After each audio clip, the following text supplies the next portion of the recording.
जब अल्लाह की जगह कैश लिखने लगा लैला। एक बार मौलवी ने जब कैश को अल्लाह लिखने को कहा तो उसने बजाय अल्लाह लिखने के लैला लिख दिया। मौलवी के बार बार कहने पर भी कैश ने उनकी बात नहीं मानी और लैला लैला लिखता गया। इस बात पर गुस्साए मौलवी ने उसे सज़ा के तौर पर मारना शुरू किया, जिसके निशान लैला के हाथों पर भी पड़ने लगे। ये देख मौलवी भी अचंभित हो गए और ये बात दोनों के घरवालों को बता दी। ये बात जब मौलवी ने दोनों के घरवालों को बताई तो दोनों को अलग अलग कर दिया गया। इसके साथ ही दोनों बचपन में ही बिछड़ गए और काफ़ी दिनों तक एक दूसरे से चाहकर भी नहीं मिल पाए। वक्त बढ़ता गया। लैला और कैश अब बड़े हो चुके थे। एक दूसरे से न मिलकर दोनों बस एक दूसरे की यादों में ही खोए थे। लैला बड़ी होकर भला की खूबसूरत हो चुकी थी। कैश भी बड़ा होकर और भी खूबसूरत हो गया था। एक बार लैला और कैश दोनों एक ही मेले में पहुँचे। कैश की निगाहें लैला को ही ढूंढ रही थी। यहाँ दोनों ने एक दूसरे को देखते ही पहचान लिया। लैला का दीदार पाकर कैश उस दिन बहुत खुश हुआ। लैला भी अपने बचपन के प्यार को देखकर उतनी ही खुश थी, मानो किसी पंछी को उसके टूटे हुए पंख मिल गए हों। दोनों किनारे जाकर पेड़ के नीचे सुकून की तलाश में एक दूजे में खो गए और इस प्रकार दोनों का प्यार परवान चढ़ता गया। कैश लैला के लिए शायरी लिखने लगा। लैला और कैश बस एक दूसरे में खो चुके थे।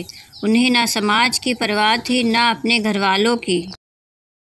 इस बात की खबर जब लैला और कैश के घरवालों को लगी तो उन्होंने प्यार को गलत ठहराते हुए दोनों प्यार के परिंदों को अलग करने की ठानी।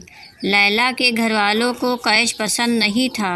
उन्होंने लैला की शादी कहीं और करने की सोची और लैला को घर में कैद कर लिया। कैश को जब इस बात का पता लगा तो वो लैला के प्यार में दर दर भटक कर लैला लैला पुकारने लगा। इसके बाद उसकी हालत बिगड़ती गई। कैश जहाँ भी जाता उसे लोग मजनू मजनू कहकर पुकारने लगते और पागल समझकर उसे पत्थरों से पीटने लगते।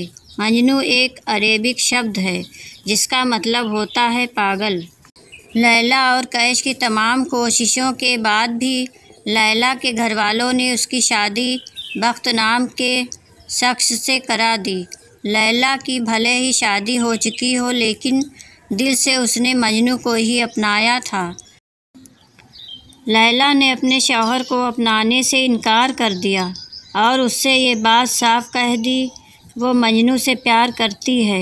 ये बात सुनकर बख्त बौखला उठा और लैला को यातनाएं देने लगा। इसके बावजूद लैला ने अपने शौहर से कह दिया कि वो मजनू के अलावा किसी और की नहीं हो सकती।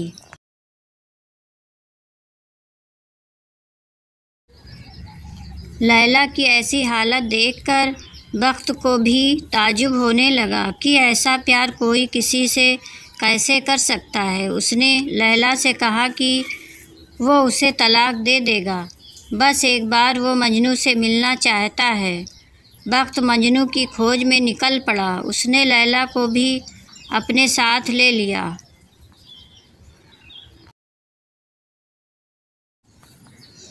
मजनू ने जब लैला की ऐसी हालत सुनी तो वो उससे मिलने के लिए अरब के तपते रेगिस्तानों में गर्म धूल की थपेड़ों में मारा मारा फिरता हुआ निकल पड़ा। यही कारण है कि जब लोग मजनू को भगाने के लिए पत्थर मारने लगे थे